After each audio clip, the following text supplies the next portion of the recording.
ሰላም ሰላም እንደምን አላችሁ? ይህ የተረት ተረት ቻናል ነው። ይህን የተረት ተረት ቻናል ሰብስክራይብ ያላደረጋችሁ ለልጆቻችሁ ሰብስክራይብ አድርጉላቸው። ዛሬም እንደተለመደው ቆንጆ ተረት ይዤላችሁ መጥቻለሁ። ተረቱም አውራ ዶሮ ድመትና የአይጥ ግልገል የተሰኘ ነው። እንግዲህ በጥሞና ተከታተሉኝ። መልካም ጊዜ። አንድ ከጎሬው ወጥቶ ዓለምን አይቶ የማያቅ ትንሽዬ የአይጥ ግልገል ነበር።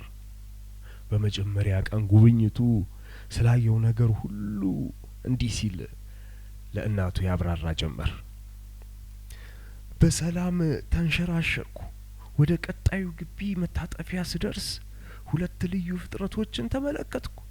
አንደኛው በጣም ደግና ደርባባ ገጽታ ያለው ውብ ሲሆን፣ ሌላኛው ደግሞ አንቺ ልትገምቺው ከምትችው በላይ አስፈሪ አውሬ ነው። ብታዩ እኮ እማዬ በጭንቅላቱ እና በአንገቱ ስር ጫፍ ላይ ትልቅ የቀይ ስጋ ቁራጭ አለበት።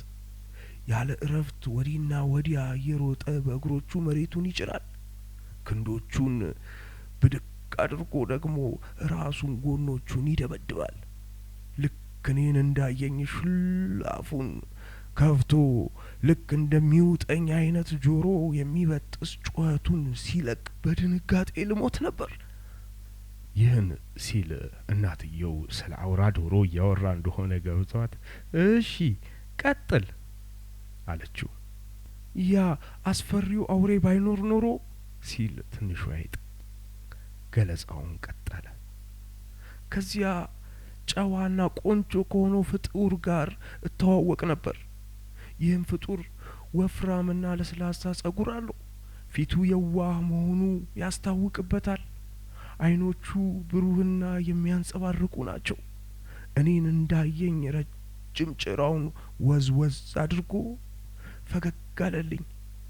እርግጠኛ ነኝ ሊያናግረኝ ፈልጎ ነበር።